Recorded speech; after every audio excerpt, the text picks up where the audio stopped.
22 तारीख को श्रीनगर में सर्वदलीय बैठक हुई थी, जिसमें एक ही एजेंडा था जिसको लेकर सभी पार्टियां इकट्ठी हुई थी, जिसमें खास करके कहा जाए शिवसेना जम्मू से उस सर्वदलीय बैठक में शामिल होने गई थी। और हालांकि इनका एजेंडा जो है हिंदुत्व का रहा है और धारा 370 को लेकर कहीं ना कहीं इन्होंने समर्थन किया था। लेकिन अब जिस प्रकार से कहा जाए कि इन्होंने सर्वदलीय बैठक में हिस्सा लिया है, उसके बाद इनके ऊपर सवाल उठ रहे हैं। क्या कहेंगे सानी साहब आप? देखिए, सर्वदलीय बैठक के अंदर हिस्सा लेना, कश्मीर, जम्मू कश्मीर भारत का अटूट अंग है। वहाँ की जनता भी हमारी अपनी जनता है। हम और ये जो मुद्दा इस समय बीजेपी ने खड़ा किया है, जो नया प्रयोग जम्मू कश्मीर के अंदर होने जा रहा है कि बाहरी लोगों को जो यहाँ पर रह रही है, देखिए कोई क्राइटेरिया नहीं फिक्स किया गया, बाहरी लोग जो यहाँ पर रह रहे हैं उसमें बहुत सारे लोग शामिल हैं, उसमें रोहिंग्या भी शामिल हैं, अवैध रूप से यहाँ पर जो विदेशी रह रहे हैं वो भी शामिल हैं। हाँ, पीओजे के वाल्मीकि समाज को ये वोट का हक देते हैं, हम उसका स्वागत करते हैं, मगर उसके बाद जो बाकी लोगों को अगर ये वोट का हक देंगे तो वो जम्मू कश्मीर के लिए खतरा है, जम्मू कश्मीर के भविष्य के लिए खतरा है। हमें ये नहीं भूलना चाहिए कि जम्मू कश्मीर एक सीमावर्ती इलाका है, अति संवेदनशील इलाका है। यहाँ पर जो है हमारे स्थानीय लोगों के जो हकों के ऊपर सेंध लगाई जा रही है वो शिवसेना कतई बर्दाश्त नहीं करेगी। उसके लिए चाहे हमें कश्मीर जाना पड़े, कश्मीर की पार्टियों से समर्थन लेना पड़े या उनको समर्थन देना पड़े। देखिए, वहाँ पर जो सर्वदलीय बैठक हुई उसमें आप पूरा प्रेस कॉन्फ्रेंस देखिए, पूरी मीटिंग का ब्यौरा देखिए, एक ही एजेंडे पर बात हुई थी।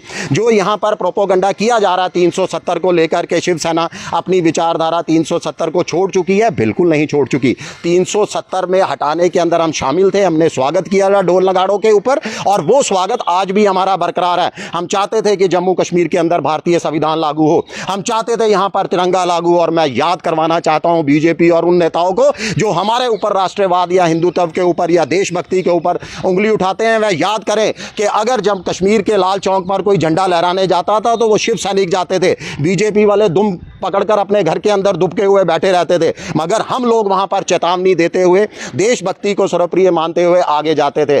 उसके बाद जो आज एजेंडे के ऊपर जो सर्वदलीय बैठक में जो एजेंडा तय किया गया तो बिल्कुल क्लियर था। जब तमाम पार्टियां मिलती हैं तो एक कॉमन एजेंडे के ऊपर बातचीत होती है। वो कॉमन एजेंडा था सिर्फ बाहरी लोगों को वोट का अधिकार।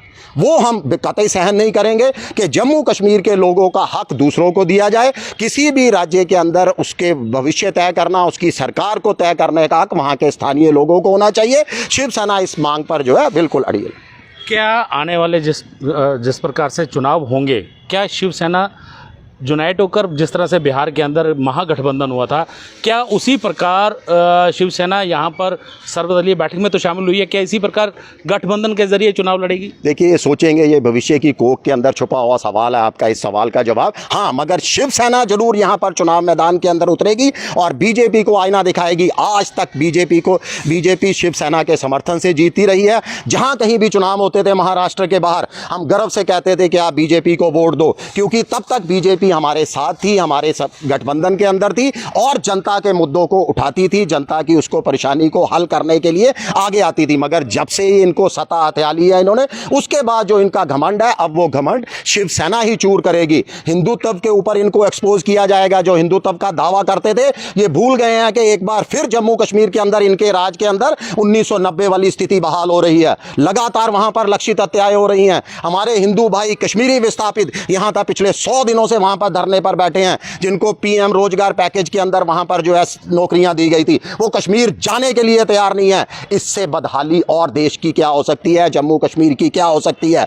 जम्मू मूल के जो आरक्षण श्रेणी के कर्मचारी है वह वहां जाने के लिए तैयार नहीं है। इस साल के अंदर 21 लक्षित हत्याएं हो चुकी हैं। कश्मीरी विस्थापितों को मारा जा रहा है, प्रवासियों को वहां पर मारा जा रहा है, और सरकार जो है वो आंखें मूंदे बैठी है। प्रधानमंत्री जी एक संवेदन का शब्द तक नहीं उनके प्रति बोलते। गृह मंत्री जी यहाँ पर जम्मू कश्मीर का इतनी हत्याओं के बाद भी यहाँ पर दौरा करने को तैयार नहीं है। हमें ऐसी सरकार नहीं चाहिए। हम इस पार्टी के साथ भी कतई बना नहीं रहना चाहते, इसीलिए हमने इस पार्टी का साथ छोड़ दिया है। और आने वाले दिनों में शिवसेना जम्मू कश्मीर की तमाम विधानसभा सीटों पर अपने प्रत्याशी खड़े करेगी और चुनाव लड़ेगी, और डट कर चुनाव लड़ेगी और इनको सबक सिखाएगी। भाजपा का कहना है कि शिवसेना जो है वो अपने मूल जो उसके सिद्धांत थे उनसे वो कहीं ना कहीं किनारा कर रही है। देखिए, हमारे मूल सिद्धांत हमें मालूम है, बहुत अच्छी तरह से मालूम है, जो वंदनीय बाला साहब ठाकरे ने हमें दिए थे। जनता की आवाज़ को बुलंद करना, जनता के मुद्दों को हल करना, जनता की जितनी परेशानियां हैं उनको हल करना और नाइंसाफ़ी के खिलाफ आवाज़ बुलंद करनी।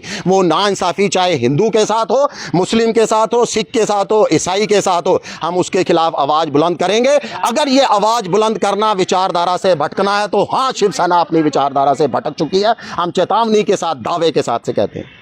तो आपने सुना, ये थे मनीष साहनी, शिवसेना बाला साहब ठाकरे के प्रदेश अध्यक्ष, जिनका कहना है कि आने वाले समय में ये बताएंगे कि भाजपा किस प्रकार चुनाव जो है वो यहाँ से हारती है, क्योंकि ये लोग हर सीट पर अपना प्रतिनिधित्व जो है वो खड़ा करेंगे। रविंद्र कुमार श्रीवास्तव, पंजाब केसरी, जम्मू।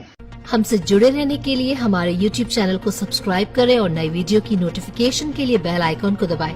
अगर आप ये वीडियो Facebook पर देख रहे हैं तो लाइक जरूर करें और ज्यादा से ज्यादा शेयर करें। धन्यवाद।